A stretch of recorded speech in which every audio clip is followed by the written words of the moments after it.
Hi guys, and welcome to Pheas Airsoft, where today I'm going to fit a Gate Aster or Aster into this DYTAC SLR-B15 carbine.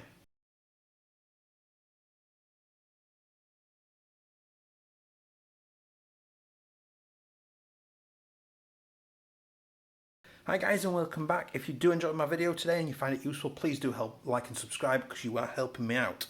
So hopefully you've seen my previous disassembly video of this rifle, and you've come back to see me install a Gate Titan in it. So it's a pretty much standard, bog standard version 2 gearbox. It does look suspiciously like it's a SEMA gearbox. That's absolutely fine, just obviously something to know about it. And I've got a Gate Aster here, which I'm going to install into the system. So obviously in here we've got the chip itself, and we've got a little programming via the trigger card in case you don't have the app and the cable to do this from your phone or your computer or whatever. So in here we've got a few little bits. We've got the actual chip itself. Get that out of the way. Paul, I do like your patch. I'm sorry if it doesn't make its way back to you. Joke, it's come in. You've got the chip itself, which we've got the rear wired one, because obviously this is a rear wired gun, and it's wired to Dean's at the back. Put that delicately down there. And then you've got in here, you've got your installation kit that has got all the bits that you possibly might want and or need. So you've got the gearbox stickers to obviously protect the Aster. You've got the Dean's connector to put on your battery if you're going to put obviously to help you convert at least one battery. Got some motor connectors if you need them, and you've got some mounting screws to help screw it down into the gearbox. So move those to one side, and I'll just take the rest of these components out of here. So just lift out carefully the gear set, making sure that shims stay on the gears that they were on, so we don't lose any. And then we'll lift the trigger out and the spring. And out the way, clear me tools. For now, I'm going to lift the safety and that out of the way. I'm going to disconnect the trigger block, lift the screw up, and there goes our old wiring out of the way for safekeeping. Get that out of the way. Now obviously make sure that you do read the manual, and make sure you do know fully what you are doing before you move on. So I'm just going to get the rest of my tools sorted, and I'll be back in a second. So here is a reminder of the rate of fire with it using batteries before we put in the Gate Titan. So 7.4 volt, 2600 milliamp, 2200 milliamp, 20C rating. So this is single, full, nice and steady, pretty nippy actually. And then 11.1, 2600 milliamp, 20C rating. So we'll go for semi. Obviously it's sort of double shotted, obviously crazy rate of fire. So that's just point of reference, and we'll compare it at the end to what we've got out of it next. So hopefully now you've just seen the little video, and I'll show you that again at the end. It just shows it before we started this installation, showing you the rate of fire on a 7.4 and 11.1. So now we're going to make a start with our installation. So the first thing is obviously making sure that the motor terminals on the end are bent to 90-degree angles, because obviously that's the angle that will go onto the motor at the end of your pistol grip. So it's just as simple as getting each one and just gently working it round to a 90-degree angle, and there we go, and that's ready obviously to go in there. So the next thing we're going to do is we're going to clean the side of the gearbox. This is the right hand side of the gearbox, because we've got a sticker that needs to go in here just to help to detect the trigger movement when the MOSFET's in use. So I've just cleared off around this section of the gearbox where I'm going to put a sticker in. So this is obviously different to the Gate Titan, because the the board is in two parts, and the trigger sensors can easily see against the other side of the chip what's going off. So they give you two of these gearbox stickers. So you stick these in, And let's just get one of those off. They give you two of these, so these just stick in, and it does say it should be about approximately 1mm from that hole right there. So I'm just going to stick that down, and all this is here for is to help the trigger sensors to detect the trigger movement. Now I'm hoping I'm not going to have to shave this off. I've got a spare sticker just in case, but there is a ridge here. I've not shaved it off on this occasion. I'm going to leave it. Some people have said that they've shaved it off, others have left it. I don't want to mess too much with the sort of structural integrity of the gearbox, so I'm going to leave it in place. But just sort of pushing down and making sure that that's all stuck down well in place and it's not going to go anywhere, and I'm happy with that. So I can get that out of the way. Some of you eagle-eyed people amongst you will notice I haven't yet removed the cut-off lever. We don't need this anymore because the actual chip itself will do all the detection of the cut-off, so I can get that out of the way. And the little spring as well.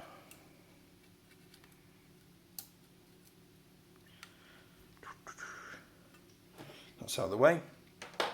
So the next thing we can do is we can look at dropping this in place and mounting it down. What I'm going to do is I'm just going to clean a little bit just around the sides here, just to make sure that we're not getting the chip gunked up too much.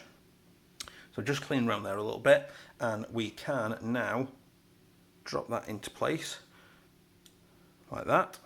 We're going to, the hole here where it's indicating, that's the mounting hole, that's where we screw it down. Just going to flip it over and make sure that's good. There's nice clearance on there. And right, so I'm going to get the screw sets. I'm thinking we're going to use the M2 set. The hole down there looks like it's an M2 hole.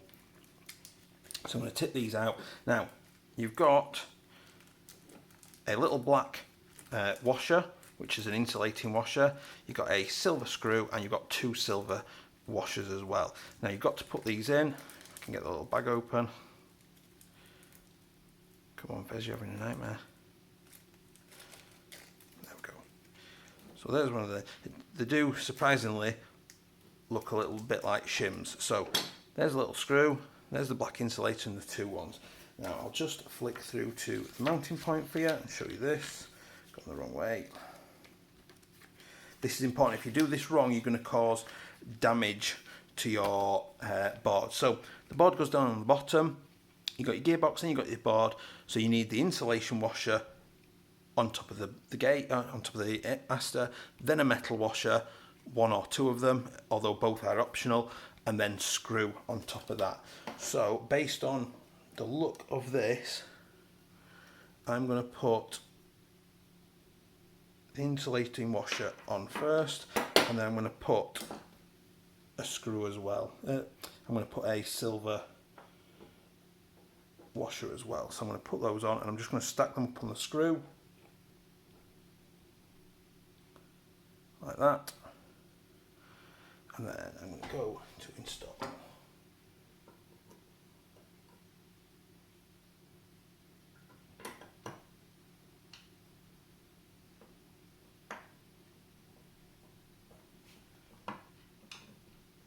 Right, so as you're tightening these down, please don't over tighten it because you will damage your board.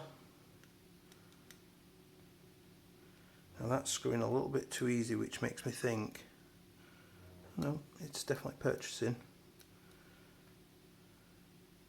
No. In that case then, I think we're going to go for the 2.5 instead. So move those out of the way. Let's go for the 2.5 instead. Exact same procedure again. Is we've got an insulating washer, and then we've got two metal washers. Now I've got the insulating washer there. There's the silver. Build that stack up, and we'll get that installed.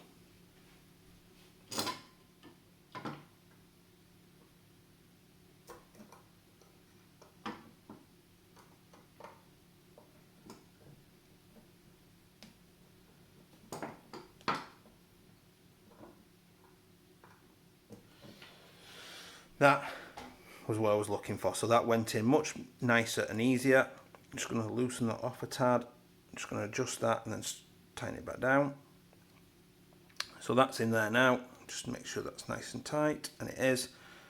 You don't want the board to be moving, but you want it to have a fairly even sort of gap around the sector gear bearing, just to help it detect the movement and things. We'll sort the wiring out in a second. What I am quickly going to do, because it does show you to double check, is to put your sector gear in and make sure that the sector gear isn't too far above the actual sensors over there.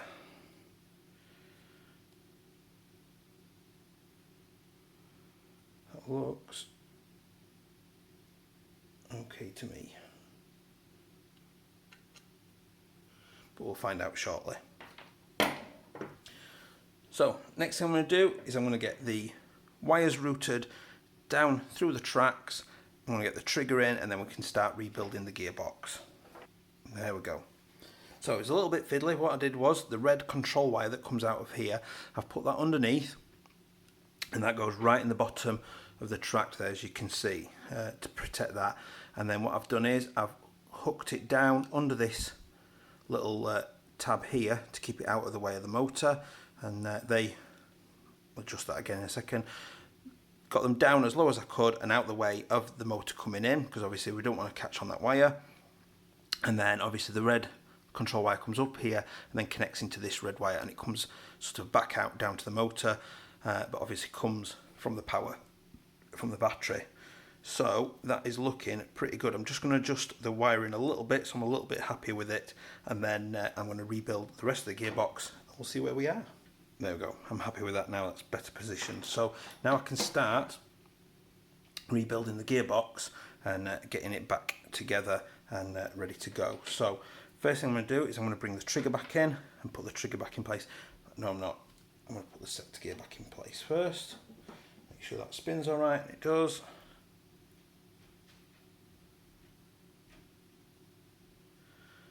Next I'm going to drop the trigger in. Position that. Now that's probably going to spring out a lot during this installation, which will cause you no end of annoyance. Unfortunately, it's just part of what's going to happen, so that should be okay. The wires will also reposition themselves whenever they feel fit to do so, which will be all the time. Put the anti-versal arch in, lift that back out. That's going to send the trigger off.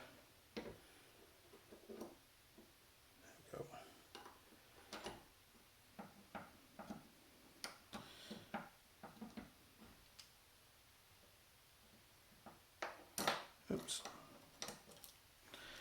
This is going to cause me no end of issues that I can work with in a minute. Next I'm going to bring the tappet plate and its spring and the air nozzle in. I'm going to put them back on the front of the cylinder head with the piston inside as well. I'm just going to plunk them there. I'm going to pull them back and drop them into place. So push that down, that's happy. So the last little bit, this is nice, make sure that your piston is sat on these tracks on the underside. So the last little bit is going to be to drop this gear back in. There we go. Now hopefully the anti-reversal latch won't be the one that gives us the issues. So there's a sticker and everything. Let's lower that down gently, and I'm going to reposition the trigger as this goes in. No, I'm not, because what have I missed? I've missed the cutoff. Oh, we don't actually need it. I'm wrong, we don't need it, because the chip itself can be reconfigured to have safe as a firing mode. So I was right. So I'll drop that down. Some of the shims have moved. There we go.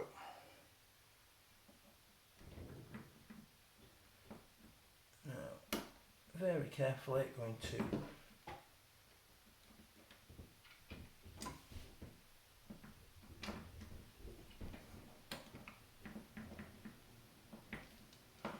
welcome to the frustrations of gearbox building, where everything that can go wrong will go wrong as often as it possibly can. And I think I've just discovered an issue.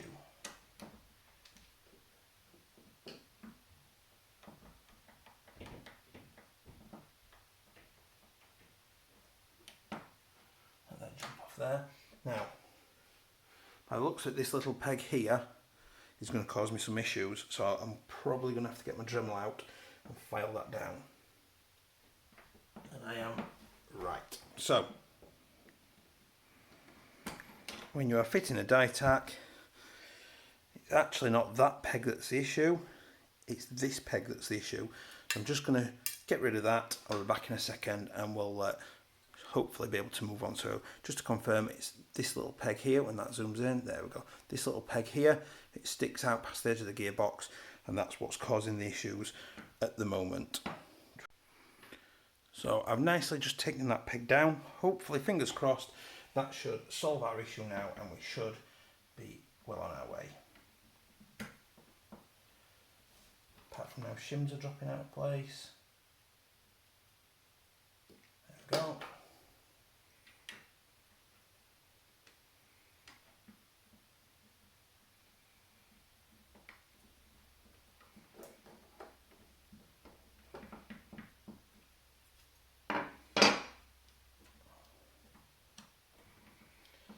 Attempt number 300,000.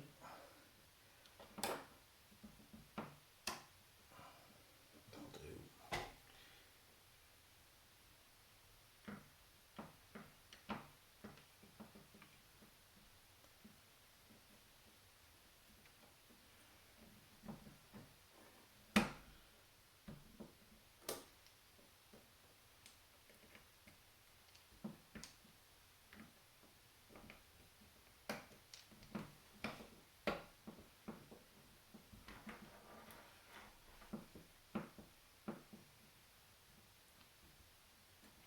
There's still something causing some pressure on there.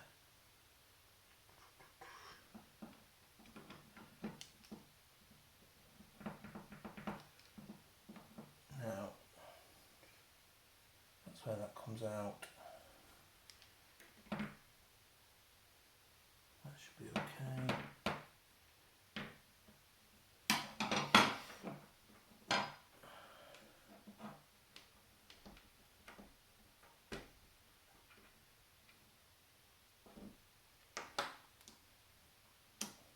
May need to just modify the gearbox here a little bit, just to create a little bit more room, or just to file it down a little bit more on the bottom, just to give a little bit more room, just because it's still putting the wires under compression, and you don't really want your wires nipping, because that creates electrical resistance and it can cause issues for your Titan, heat build-up, all that sort of thing.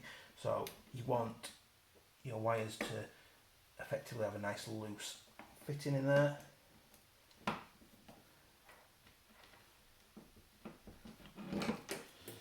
Now, as you can see there, that's got now flat, that's okay. There is actually another pin in there, which I did wonder if I was going to have to trim that one off. It looks like I'm going to have to trim that one off as well. Welcome to the world of gun ticking, where things are never easy. So I'm just going to trim this off. I'll be back in a second and we'll move on. So I'm back now, I've just trimmed that down. Fingers crossed, 300,001 time later, this should now be what we want.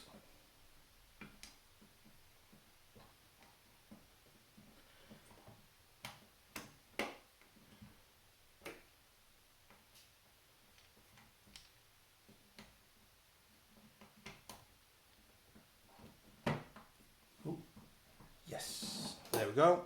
So that's in there. That's snug, but it's not under compression. bit of movement, those wires are out of the way down the motor part, so we should be fine now to reassemble this and get it tested. So I'll be back in a second once I've got this screwed down, and we'll see where we go from there. So as you've just seen there, we've got it screwed back together. I've now put the spring in, so we're going to drop it back into the lower receiver and get it back together, and fingers crossed things should quote famous last words, work absolutely perfectly. If not, come back next week to see how I fix a broken gun after I smash it up. There we go, so that's sat in there right. So I'm just checking there's no wiring blocking this pinhole here. Just going to drop the back pin in.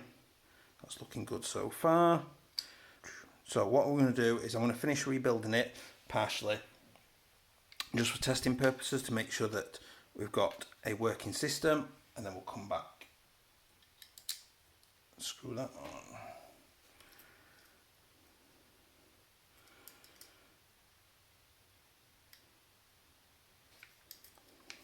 Now these are different to the gates in that the first time you power them up they have to calibrate, and you have to do sort of like a preset trigger sequence to do that, which is obviously it is what it is. The motor has to be spun around the other way as well, which we'll do in a second.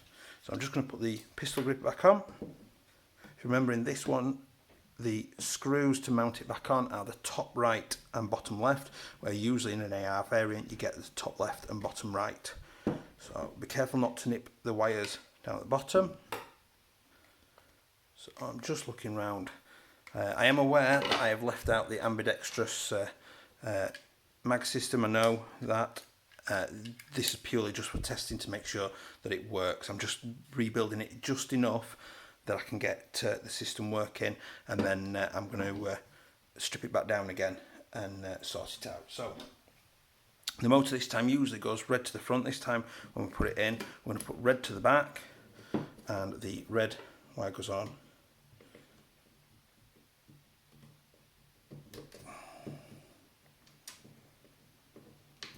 This is fiddly.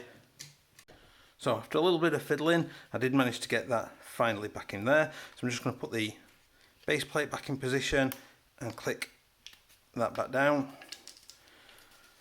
What I'm going to do is I am going to mount the upper as well, just because the chip likes it black like our soles inside of there. So obviously we need to create it. It is using light sensors to detect. Push that pin back out. Pull the handle just to lift it. There was the issue earlier, look, there we go. Right, so fingers crossed now, that should, I'll just put the mag release in just for good measure, just to make sure it's really dark in there. Screw that back in. A bit further, that doesn't matter. So, virtually finished. We'll have a look at the calibration, guys, for 24.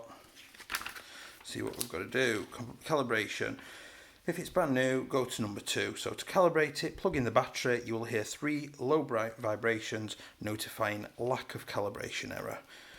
So we should hear 3 vibrations. We switch it to auto, pull the trigger twice on auto and wait for a vibration, then switch it to semi, pull the trigger once and wait for the confirmation. Next, put it to safe. While on safe, wait for the confirmation, and it's fully calibrated. So we go auto 2 trigger pulls, semi 1 trigger pull, safe, and it should buzz, and then we know that we are ready. So let's get our 7.1. At 7.4 we'll use this one because this one's got a Dean's on it, and let's see what happens. So pretty sure that was telling me there's...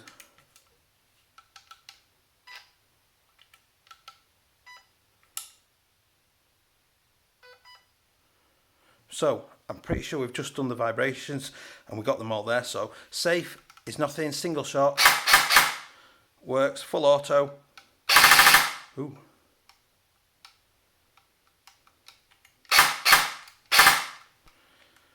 Obviously we need to look at the sensor for the trigger movement because that's not quite picking things up properly. But we're most of the way there, so I'll come back in a minute. It's not actually firing at all. Single works fine. Nothing on full auto, so we'll sort that out in a minute. I've fixed it, I've sorted it. So as part of the manual, it does show you with the fire selector, the selector plate, that you, if it's got a metal plate on it, you don't need a sticker, and if it hasn't, then you need to put a sticker on it. So I'm thinking, because it was a silver selector, that would be absolutely fine and we could get away with not using a sticker. That caused the issue on the full auto, so I took it back apart, I cleaned the selector off, and on the inside of the selector, basically, even though it's metal, I put the sticker on. I just used the same one as I would use on the TK45, just the middle one, excuse me, and it just means the sensors can pick it up a little bit better. So I'll re-stick in the battery. You get a confirmation like sort of click, stroke, buzz, whatever. So safe can obviously be reprogrammed. Single, it's definitely snappier than it was, and full auto, and there we go. It is working much, much better. So there we've installed a Gate Aster into this DYTAC SLR-B15 carbine, meaning that we've now got a little bit of customizability with this, and we can sort of tinker with the settings and everything, and we can obviously make it into something really fearsome that people are going to be worried about. Obviously with the Aster you get like the binary trigger and all that kind of stuff, which has just come to, I believe just recently, it's come to the firmware in the Titan series. It just means that you can obviously, if you don't know what a binary trigger is, so that's where when you pull the trigger you get a shot comes out as you pull the trigger, and then as you let go it shoots again, so you get the sort of on off on off on off on off, and it's a binary, so it's shooting on the way in and on the way out.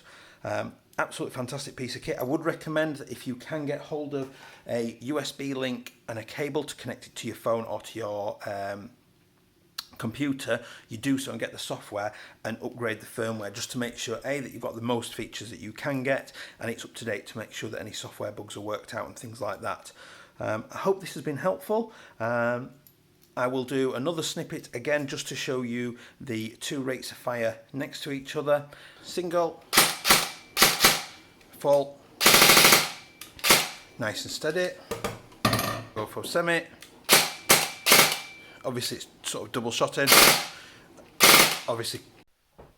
So here we've finished the installation now, and we're ready to do the sort of battery checks properly and see what kind of rate of fire we're getting out of this. So I'll stock off, pull the wiring out. Obviously this now does terminate in a Dean's connector, which is generally a better quality connection. You've got a lot more surface area obviously to transfer the power through. So we'll use the normal rate of fire battery. So this is the Nuprol 200 milliamp crane stock battery, 7.4 volts.